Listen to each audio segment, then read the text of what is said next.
Now, The Hunt Palmer Show. This is a catastrophe. You are now listening to The Hunt Palmer Show. Brought to you by Renaissance Homes and Pools on 104.5 ESPN Baton Rouge. That's what I wished for when I blew out my candle. Locking down the middle of the day. Live from the Raising Cane studio. This is Hunt Palmer. The floor is yours.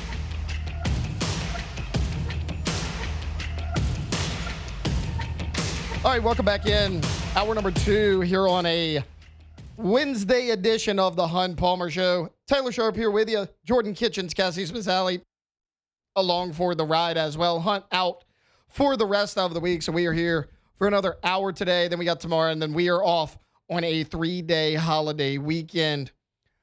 Right now, you probably heard a little bit of it at SportsCenter if you were listening at the top of the hour. There is a lot going on the NBA free agency. I mean, right before this show started, the Lakers signed like 4 guys in like a 40-minute period.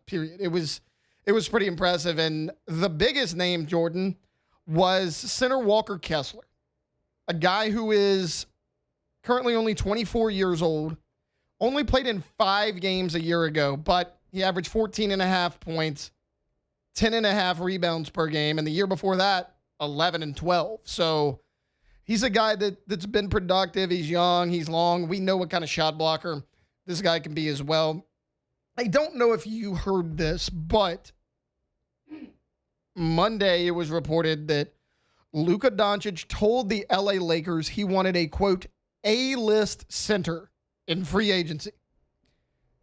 Does Walker Kessler classify as A-list center? For what's in the market, pretty much, yeah. Yeah, I mean, because yeah. Who are the centers that we're realistically going to get? We were talking about it during break. Oh, him and Duren. It's basically him and Duren. Yeah. Kessler's going to be a little bit cheaper and honestly easier to get. Easier to get, yeah. Because Duren's probably going to go to the Pistons. That's because the Pistons already came out and said they'll match any offer that comes to Duren. So they're just trying to what they're doing is they're trying to see what his market value is. They're getting feelers. They're trying not to overpay for them. Yes. Because they're the Detroit Pistons and they don't know what it's like to have good players on their team. So they're like, we don't know. We have no idea what to pay this guy. Yeah. We don't want to overpay him. We'll see what everybody else throws out there as well. But maybe the biggest name trade, or I should say signing, anything in free agency, since free agency is open, is Kawhi Leonard heading back to Toronto, man. Shams Charania reported this yesterday.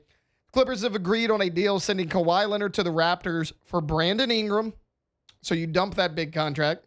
Yeah. The Clippers got Grady Dick, 2 first-round picks, a pick swap, 2 second-rounders, and Kawhi Leonard gets to go back to Toronto. I think the Los Angeles Clippers got about as much as you could get in return for a guy like Kawhi Leonard. They got a haul, a real haul. They got an absolute haul. Yeah. I mean, it was impressive the nonetheless. Clippers have sneakily made a lot of great moves over the last couple months. One was the Zubac trade with the Pacers, getting that 5th pick. Yep. And the pick going back to the Clippers because it was supposed to be the Pacers pick, and it ended up being outside of the top 5. So it goes to the Clippers. That was a great move. Getting off Kawhi, getting off James Harden for Darius Garland. Yep. I think the Clippers, they understood that their window is closed. There's no point to keep trying to beat a dead horse. You're not going to get there over the hump with Kawhi in the gang. So they've done what I know it's weird calling the Clippers a competent organization, but doing what a competent organization is supposed to do. They're rebuilding in the correct way, if you ask me. Well, I mentioned 2 first-round picks, 2 second-round picks. So it's going to be a first-round pick in 2031 and 2033. A lot of teams are getting that 2033 draft. Second-round picks, 2030 and 2033. So the Raptors are not going to have a first or second in 2033. And Taylor, then think about this. Think about this, though. You think Kawhi's going to be playing basketball then? No. Exactly. They don't care. Exactly. And the pick swap, first-round pick swap will be 2027. When I first saw this, I was like, man, that's a haul for Kawhi Leonard. He's a guy that seems like he's past his prime. And then, the feeling around Kawhi Leonard is, oh, he never plays. Jordan, how the hell did Kawhi Leonard play 65 games last season? The Clippers needed him because remember, the Clippers started all-time bad. 65 games? I swear it feels like he played like 20 games. And that was just the minimum to make all NBA records and, awards and whatnot. What if I told you this? Kawhi Leonard's career high in points per game came last season. 27.9 points per game for the Clippers this past year. Really? Yep. He's only got 27 one more time. It was 27.1 back in the 2019 season. He shot 38% from three, so down a tick from the past 2 years, but still really good. 89% from the free throw line. Kawhi Leonard is still a really good player. Like, you plug him in with that Toronto team that's got a little bit of pieces. I mean, Scotty Barnes is still there. RJ Barrett is still there. Like Quickly. Emmanuel Quickly's still there. Like, those are some young pieces that don't yet know how to win. You pair them with a Kawhi Leonard that's won multiple championships, won with that exact organization. I think it's actually a really good trade for both sides. As far as the New Orleans Pelicans go, Jordan, some people will say they're dragging their feet. They just don't have the money to spend, though. Yeah. I mean, what do they have, $15 million? Well, they're at the point right now, a lot of people are saying, the Jalen Duren and Walker Kessler. You can't get Jalen Duren. Like, that's not even the price range. Like, I understand if you're like, oh, the Pelicans need a big man. Jalen Duren's the best big man out there. He is not a realistic option for you. Or Mitchell Robinson. Well, Robinson's gone. Yeah, I'm saying like when he signed, like that wasn't out of the Pelicans. We were talking about that earlier. You came and got me. You're like, hey, Robinson signed because like this is a guy obviously familiar with the area, right? Yeah. He looked really good in the playoffs, even if it's not scoring. Like he came in, played his role perfectly on the glass. Was instrumental in them winning the finals. You're like, hey, he's a guy that's going to command probably around $15 million a year, right where you need to be. Go get him. Well, the Celtics they scooped him up pretty quickly, so that's off the table. Now they bring back DeAndre Jordan. I'm not tripping about that. You had to do something. Yeah. And hold on. Let me clarify. Not for playing purposes. Let me clarify everybody. Purposes. Yes. I'm about to say. Let me clarify. I'm not saying DeAndre Jordan needs to be a rotational piece on the Pelicans. No, but the leadership aspect, yes. Yeah. Well, and he's a guy that was here a year ago. He knows the organization, and yes, you're not going to ask him to go in there like he's not going to be your starting center for 82 games. And he shouldn't even play, to be honest. But every now and then, You know what it reminds me of? Udonis Haslem for all those years at the Miami Heat. Yes. Veteran. People aren't going to realize like Udonis Haslem retired like 4 years ago, but you're going to think it was 10 years ago. Like even on that Heat team with LeBron, Bosh, D-Wade, they considered Udonis Haslem a leader on that team. And then when all of those guys left, they needed somebody to mentor the young guys. And then when Jimmy Butler came in, it was Udonis Haslem, and they had a lot of success doing that. That's kind of what this reminds me of. Like you're still going to have Derek Queen. Like as of right now, you have Yves Missi. Like these are guys that still got to add one more to the right. Group for sure. You need one more, but DeAndre Jordan's not that guy. Like, okay, right now, as far as on-court playing time, is there a big out there that, one, you like, two, the Pelicans can afford? Not really, man. It's going to have to be one of those guys where you don't know who he is at first, and he kind of just comes up. The reason why I say that is because I'm not a big believer in that it's so hard to find these 7-footers and these a big man that can run the floor, be a rim protector, because I just watched the Celtics. If you guys watch the Celtics, even though they just signed Mitchell Robinson, before that, last year, they had a center, number 88, Cato. Yep. They got this guy out of thin air, and he literally does exactly. He gave them the exact minutes they needed. The exact thing that he does, that's what the Pelicans have been longing for.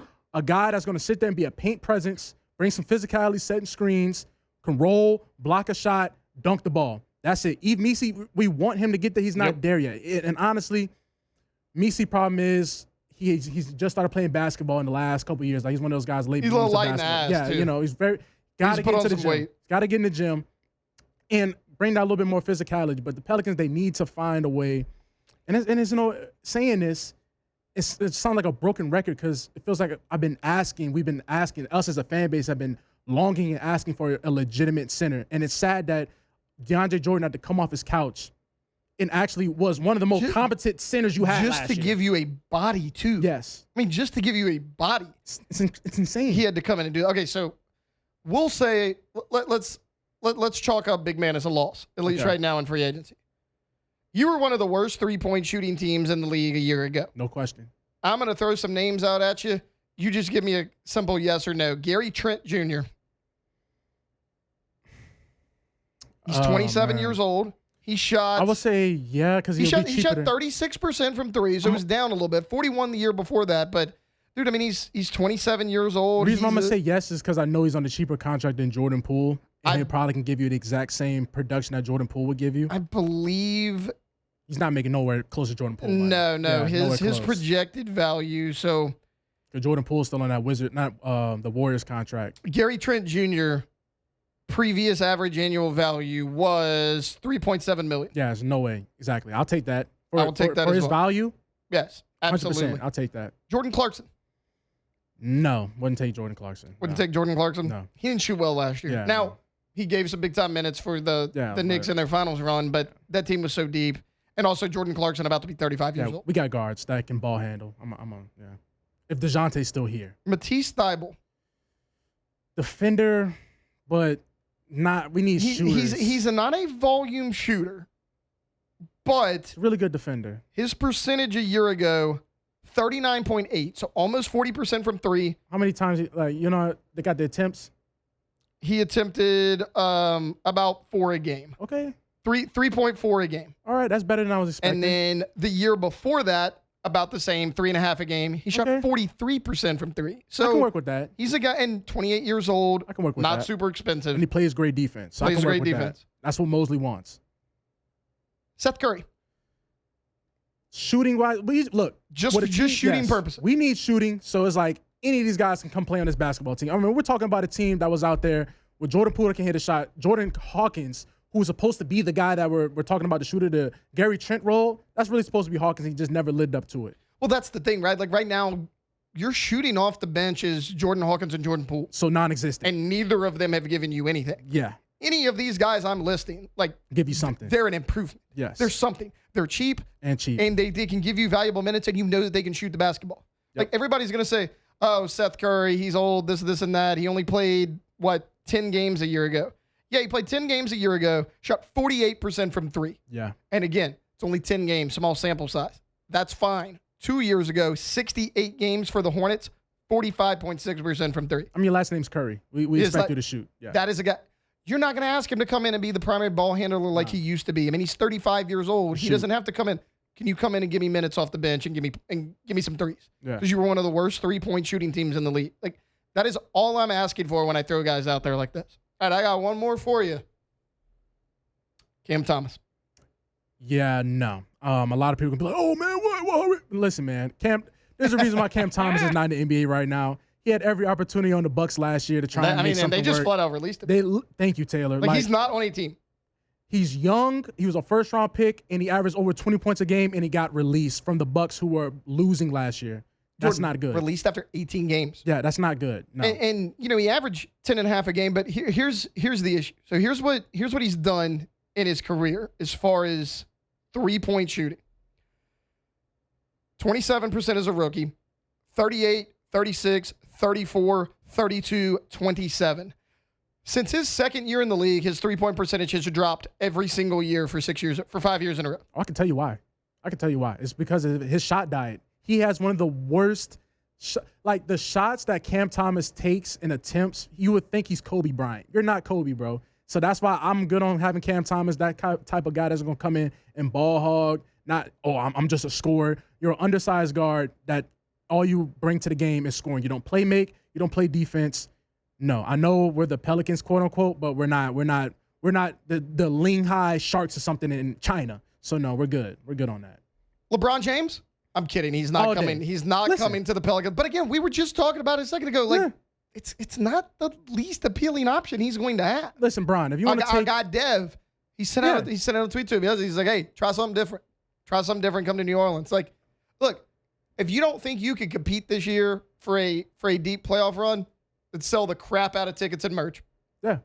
And that's what LeBron's going to do for you. If LeBron wants to take a $30 million pay cut, I'm all for it, LeBron. You want to take a He's going to have to take a big we got good food. You never have to buy nothing in the city. You can get free tickets to the Saints game, whatever you want, Bron. Take just a small $30 million pay cut. Well, not too much. And that's the thing. And I've been throwing out jokes to you about where he needs to go, the retirement home and all that. He's 42. Let's not forget the fact that he's still a good player. Yeah. LeBron averaged a hair under 21 points a game last year, 51% shooting. Also, 51% shooting. Wow. Also 7.3 rebounds, or six rebounds, 7.2 assists per game. The guy's still a good player. Yeah, man. Like, the Lakers just wanted to go a little younger. They have Luka. They have Austin Reeves. They didn't need the big contract. Like, LeBron is still a good player. Let's make no mistake about it. Like, are the Pelicans better with or without LeBron James? They're absolutely better with him. So, hey, Taylor, tell me this. Those stats you just said, so LeBron's 42. Just say this. Let's say those stats are on a player that's 25, 26 years old. Those exact stats. Oh, he's getting a $30 million deal. Easily. He played 33 minutes a game.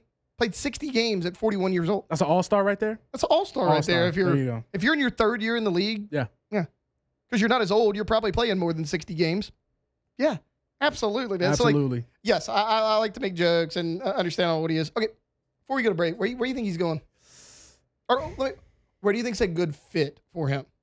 If you ask me, the best fit for him is the Lakers. I don't know why he wants to lead the Lakers. I get it. It got a little sour. It's mutually beneficial for both sides. For both sides, most definitely. They want to move on. He's past not going to win era. anything there. Yeah. They want to go a little bit younger. But dude, if you go to the Warriors as LeBron James, the team that you had all these battles with, the fan base that slandered, tear your name down, go to Steph Curry's house, and you're my GOAT, I can't allow that. I've seen we talked about it a little bit yesterday, Curry, AD, and LeBron. Oh, no, number 80. Number 80. Don't worry about 2016 me would be really excited about that. 2026 me, not so much. Dude, I've heard you've seen the Heat in Cleveland. I get it. You played there previously. There's a connection Cleveland, there. just because. I've seen the Spurs, which I think that would be a dumb decision for the Spurs to do that.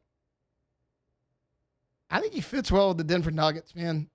That would be interesting. And that's a team that needs him and Jokic would be box office. Needs a 3 to a 4. You could help Jokic a little bit, give him a little bit more space down low. He could play off Jokic. They got some shooters on that team. I think the Denver Nuggets is a hell of a spot. Jamal Murray for LeBron. You got shooters with Murray. It gives Jokic more space. You got a veteran leader. That's a team that's won. They already know how to win with him if he's chasing a title. I don't know. We'll see where he goes. It'll be interesting. All right, look, we're going to take a quick time out. When we get back, Athlon Sports put out their preseason SEC teams, so all SEC. They actually did first team through fourth team. We're breaking that down next here on The Hunt Palmer Show. The Hunt Palmer Show. But not before I tell you about Swing Easy Golf Club in Baton Rouge. SwingEasyGCBR.com. Awesome spot to go work on your golf game. It's sometimes tough to find a good driving range here in Baton Rouge. Maybe it's wet outside. Maybe there's not a lot of grass out there. Maybe struggling to find good golf balls to hit. The wind's blowing. It's hot. Just not a great place to go work on your game. Do it at Swing Easy. You can go into an individual bay. Don't have to worry about any of the elements. You can see your trajectory. You can see your ball speed. You can see your carry distance. You can see your club head speed. You can see how much spin you're putting on the golf ball. The technology is phenomenal. One of the coolest things you can do is see that slow-mo video of your club face at impact, so you can see if you're catching the ball on the toe of the club, see if you're catching on the heel. Doesn't matter if you're a scratch golfer or a beginner. It's still a great place to work on your game and use all of that information at Swing Easy. They're on Segan at Perkins. They're online as well. Swing Easy Golf Club at SwingEasyGCBR.com. This is the Hunt Palmer Show, brought to you by Renaissance Homes and Pools.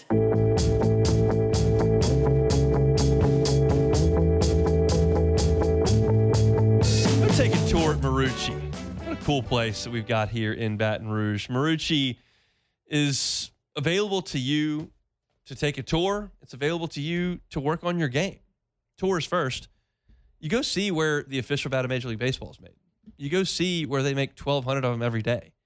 You go hear about the story of how two former big leaguers and their trainer started making bats in the backyard and started that process at the bottom and have gone all the way to the top. They make the best bats in the world right here in Baton Rouge. And you can see where they're made, where they're stained, where they're shipped off, and how it happened. You can also work on your game at Marucci. You got a youth baseball player, youth softball player under your roof, eating up with it, wants to get better. Well, become a member. Key card access 24 hours a day, 7 days a week to the Marucci facility so you can practice swings, you can practice pitching. It's all there for you. Go see them online at MarucciSports.com. What a gym here in Baton Rouge. That's, of course, Marucci. All right, welcome back in here. Hour number 2 on a Wednesday edition of the Hunt Palmer Show, brought to you by Renaissance Homes and Pools. Taylor Sharp filling in for our guy Hunt Palmer today and tomorrow as well before we work towards that 3-day 4th of July weekend. The guarantee was so nice to give us. I teased it a little bit there going into break. Athlon Sports, this was actually last week, they put out their preseason all-SEC team for 2026. Now, they did want to clarify that it was half what they did a year ago, half of what they expect him to do this year, which I think is the perfect way to look at any of these preseason lists. And for that reason, Arch Manning, not Trinidad Chambliss, is the first-team quarterback. Now, if this would have happened a year ago, a lot of people across SEC fan bases, myself included, would have said, yeah, that's typical. You're overhyping Arch Manning because of his last name. This year, I think that's a lot different story. This makes a lot of sense to me. It is year 2 for Arch Manning under Steve Sarkisian's system. He had a lot of success towards the end of the year. Like, coming into this year, it's weird to say. I think Arch Manning's almost a little underrated coming into this year, even though he had a strong finish. So all the hype going into last season was Arch Manning, Julian Sayin, Texas versus Ohio State up there in the horseshoe. And my thought was Texas has no shot at winning that game. That was the first time Arch Manning entered the season knowing he's going to be the guy. And you got to go play a top 5 team in the horseshoe for your first start. No shot. Yeah, he wasn't great that day. 17 of 30, 170 yards, a touchdown, and a pick. And then you watch the Florida game. Guess what? That was Arch Manning's first game in the SEC. Texas loses that game. He throws 2 interceptions. Everybody clowns him again. After that game, though, Texas finished the season 7-1, and Arch Manning turned the ball over just 2 times in those final 8 games. He finished the season strong. At home against Arkansas, I get Arkansas wasn't the cream of the crop in the SEC. That's still an SEC team. Puts up 52 points against Arkansas, 4 touchdowns, no interceptions, another touchdown on the ground. A&M, who was a top 10 team at the time, beats them 27-17. Then he goes and takes down Michigan, who was ranked 18th at the time. In those games, 7 passing touchdowns, no interceptions, 4 rushing touchdowns. So 11 total touchdowns, no turnovers in those final 3 games. Arch ended the season as good as anybody. I get it. He started slow. He didn't live up to the expectations. He was never going to live up to those expectations from a year ago because they were unrealistic from someone that we had barely seen play. This year, I think it's a little bit more warranted because not only is it year 2 in Sark's system, not only is he coming off of a strong finish to the 2025 season, there's a lot of weapons around him. Ryan Wingo comes back at receiver. They added the number 1 wide receiver in the transfer portal in Cam Coleman that everybody wanted. Now, if there's any pushback, it'll be, well, they lost their top 2 running backs. Wisner, CJ Baxter, they're not coming back. Sure, but they did a really good job of replacing them with Hollywood Smothers and Rayleigh Brown, 2 really solid running backs. A lot of people probably want Trinidad Chambliss to be named the number 1 quarterback preseason for the SEC, and I get it. Chambliss was great. Chambliss, better year than Arch Manning a year ago, led his team further in the postseason. I get all of that. I just think there's a little bit more question marks there when you look at Chambliss. Like, okay, for the rest of this list, Cam Coleman, first team, Ryan Wingo, second team. The Ole Miss receivers are a little bit more of an unknown. Deuce Alexander did make the third team, and he's coming off of a solid year. He'll be back for Ole Miss. He's kind of their leading returning receiver. You go get Darren Gill, Horatio Fields in the transfer portal.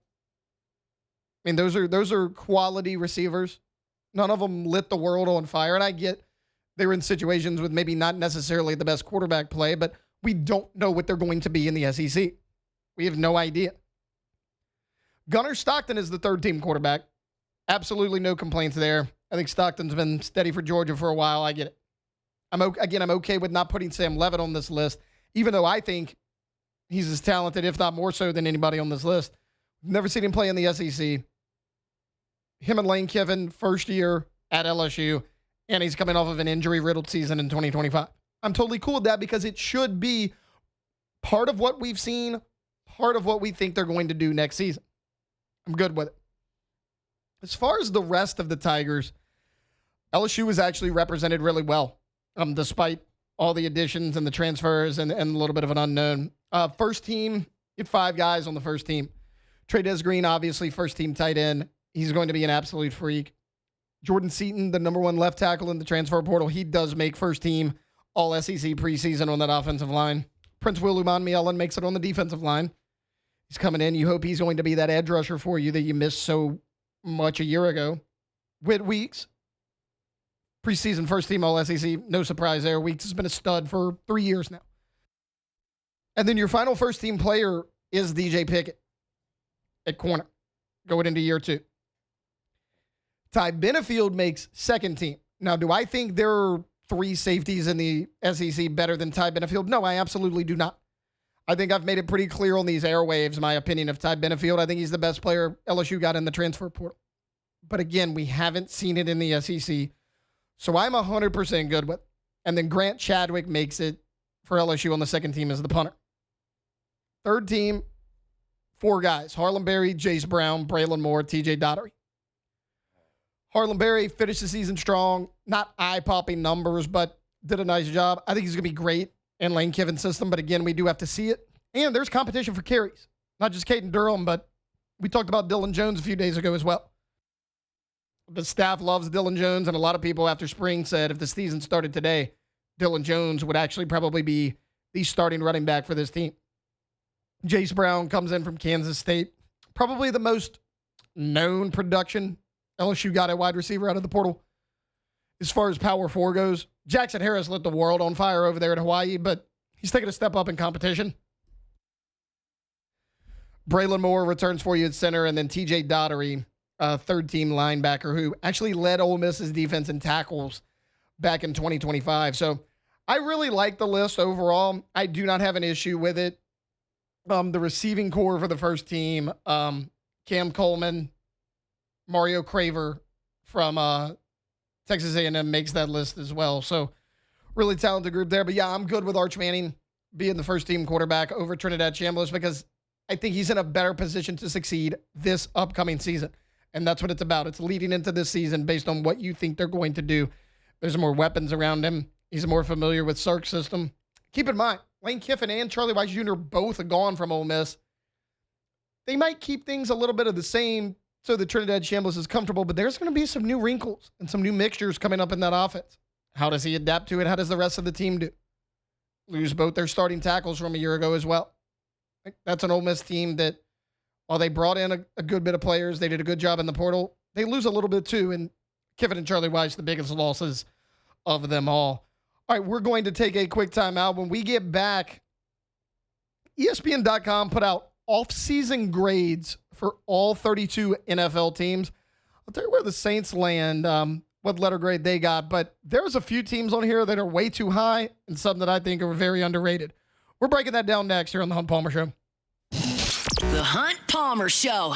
They got deals. Fabry Chevrolet GMC has got some savings for you, and I am going to tell you about them because if you'd like to get by and take a look, you can certainly do it. They're on Highway 61 in St. Francisville. You can get a 2026 Chevy Silverado at 0% APR financing from now until the end of the month. That's not a long time. You got a week and a half, but 0% APR financing on 2026 Chevy Silverados for 36 months. You can get a 2026 GMC Sierra 1500 at 2.9 financing for 72 months now until the end of the month. Great deals on Silverados and Sierras, and got some vehicles that are potentially really affordable. Chevy Trailblazer, Chevy Trax, as low as $30,000 over at Fabry Chevrolet GMC. So if that's the price range you're looking at, go see them. Highway 61 in St. Francisville. They're also online at FabryChevrolet.com. FabryChevrolet.com. This is the Hunt Palmer Show, brought to you by Renaissance Homes and Pools.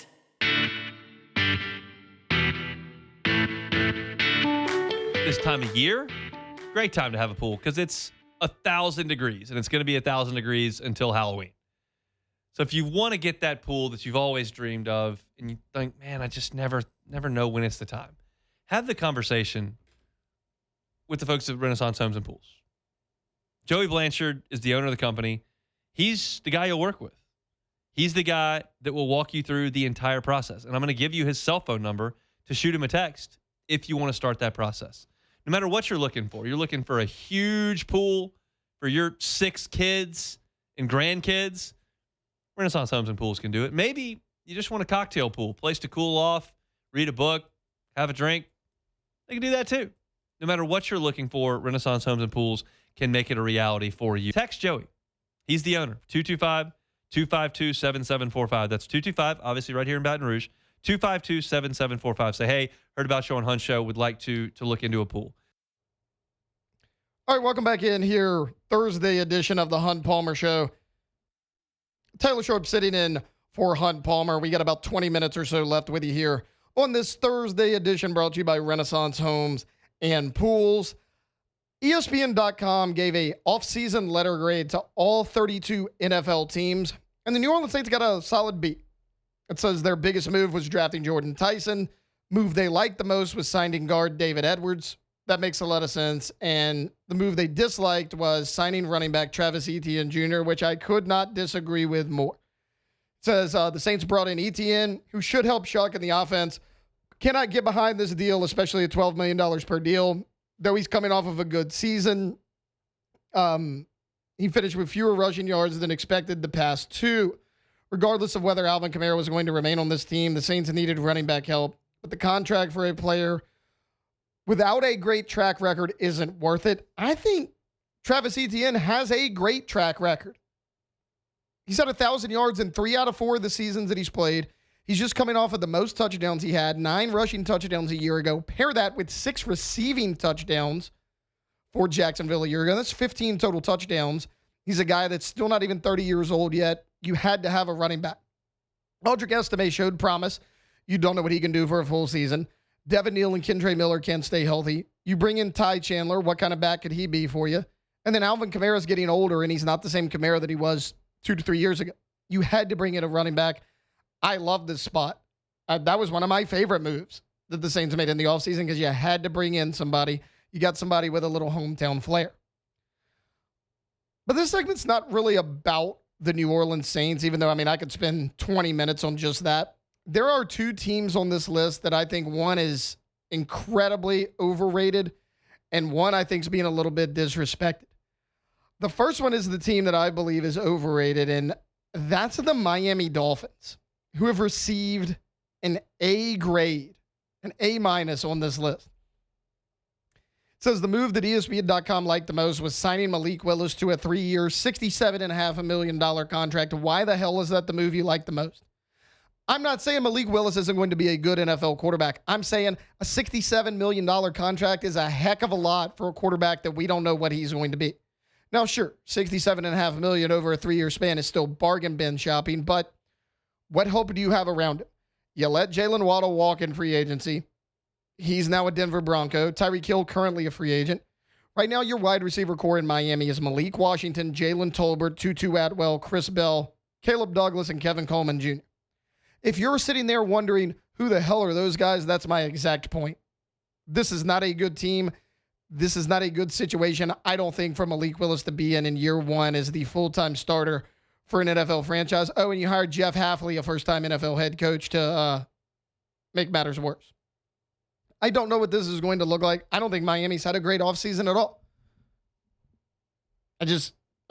Their drafts haven't really blown me away either. And too low on this list,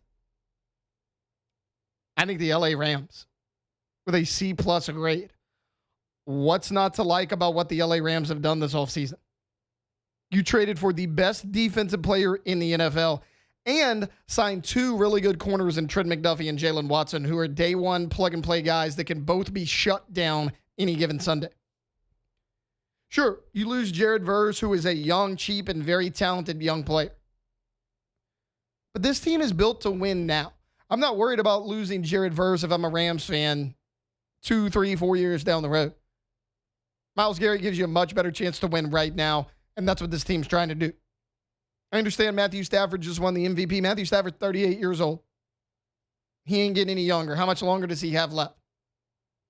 You got to win, and you got to win now. Also, the article on ESPN.com says the main dislike is drafting Ty Simpson 13th overall. I get why you think that. There are a lot of people out there that thought that was a bad move. But think about this.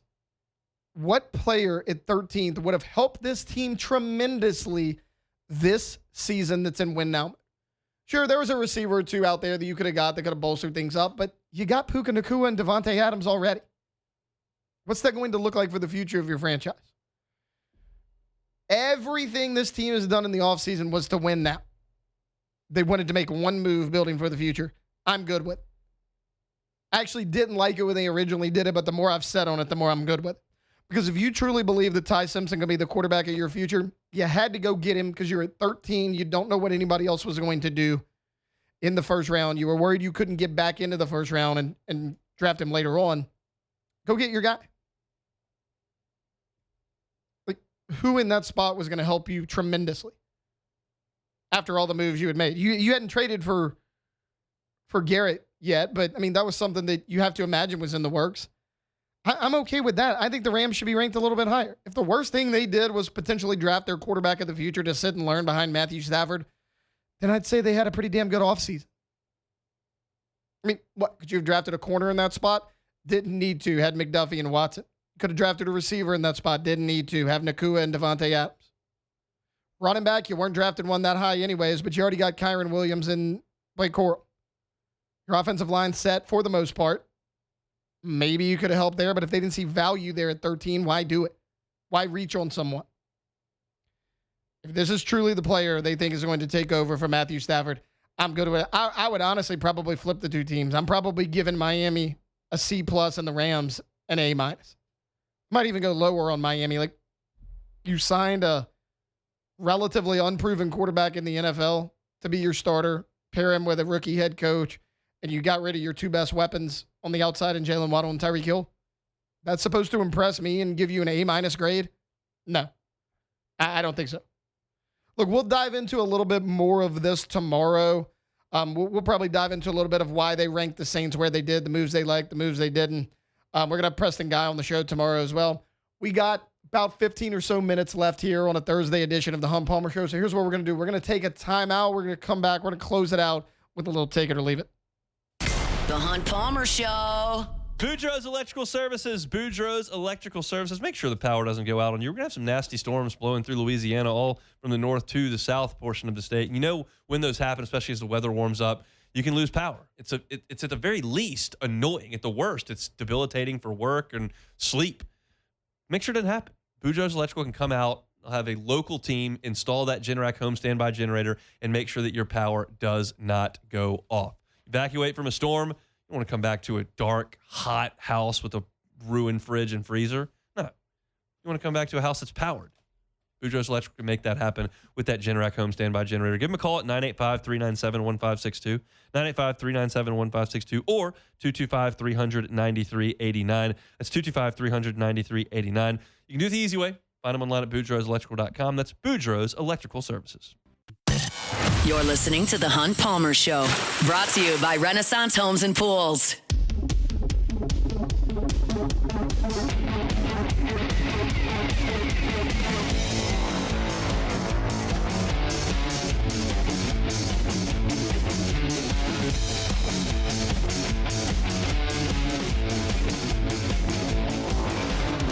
All right, welcome back in. Final segment here on a Wednesday edition of the Hunt Palmer Show, brought to you by Renaissance Homes and Pools. Taylor Sharp sitting in the captain's chair. We got Jordan Kitchens. We got Cassie Spazzali along for the ride as well.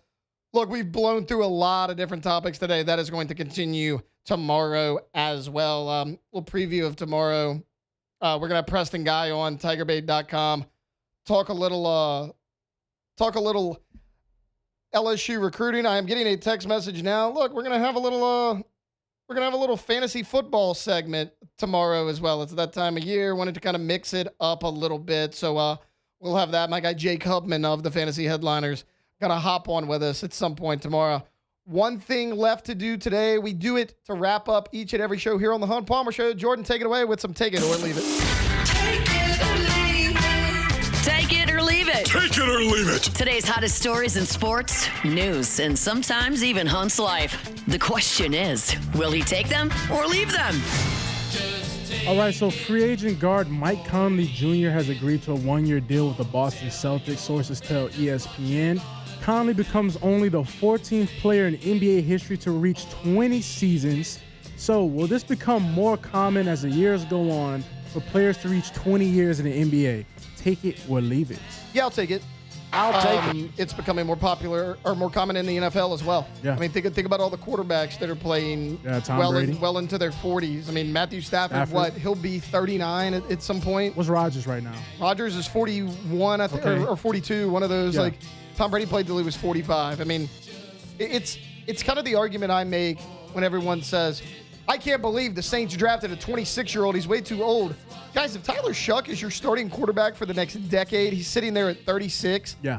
Matthew Stafford just won the MVP older than that. Like, that's not that old for a quarterback. You see that a lot in really every sport now. I mean, so yeah, I'll take it. I think that's common across the board, regardless of sport.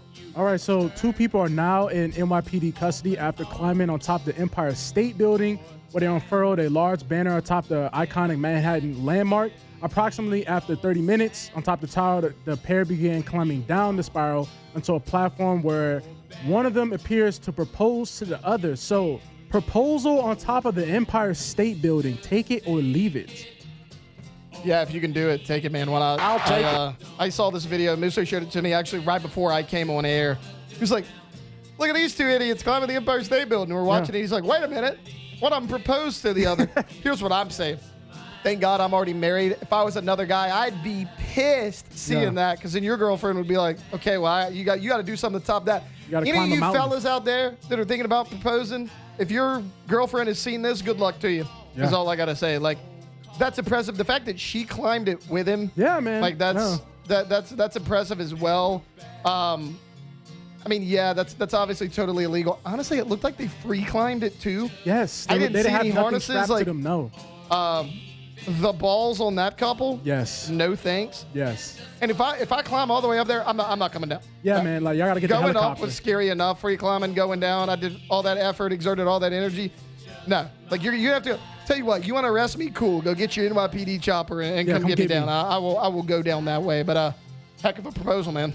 Nah, I'm really thinking about it. That is kind of the end all be all when you think about it. People that climb the mountains and do all these type of scales. You got to go down. You made it all the way up here. You still got to go back down. So nah, man. I definitely would have been like, okay, you know what?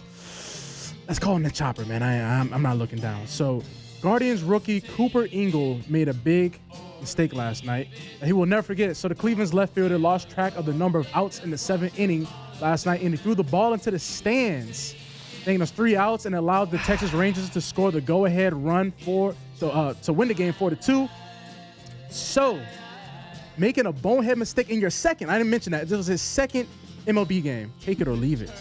A great mistake. Leave it alone. It's one thing to do it as an established player. Your second MLB game, like, it was a couple years ago. I think it was Brady's last year on the Patriots. Didn't he forget what down it was? He thought it was 3rd down. And then it was the Bears game. The Bears game. Yeah. It was Thursday night football. That's Tom freaking Brady, yeah, man. Like, yeah. 2 things can be said about that. 1, it can happen to anybody. Yes. Because Brady did it. 2, it's Tom Brady and you're not at your second MLB game. You got to be paying more. Like, at least with Brady, though, like if you're running a no huddle, you know, like you're the quarterback, you got to be. Yeah. You're standing there in the outfield waiting for something to happen. What the hell else are you doing? Yeah, man. And it's not like it's like you're moving down the field. It's a 12, 13 play drive. Oh, There's 3 outs in baseball. Yeah. Look, I wasn't the smartest guy in the world. Nobody else is going to be like, man, I got a math equation. Let me call up Taylor. I bet he could solve this geometry thing for me or whatever it is. Yeah. I can count to 3, Jordan. I can count to 3 with the best of them. Really well. So, no, I'm going to leave that, man. That is a tough scene for our guy, Cooper Ingle. It is very poetic that this happened to Cleveland. 1, we make fun of Cleveland sports all the time, but 2, very Major League-esque. This makes me think of vintage Cleveland Indians with Jake Taylor and Rick Wild Thing Vaughn. Willie Mays Hayes out there. We got Wesley Snipes in center field, okay? That's what we got. Like, this makes me think of Major League. Yeah, man. So you know this what? is actually the perfect team for this to happen to? Yeah. I'll tell you this, though. Before we get out of here, like, going forward with this, I know it was the second start. I mean, I guess you only can go up from here. You can only go up. But, dude, this is a tough scene. Like, imagine going back to the dugout after they finally did get the 3rd out and you allowed that to happen. I would rather be anywhere on the planet but in that dugout, dude. Anywhere on the planet, dude. Anywhere. So that's it for Take It or Leave It.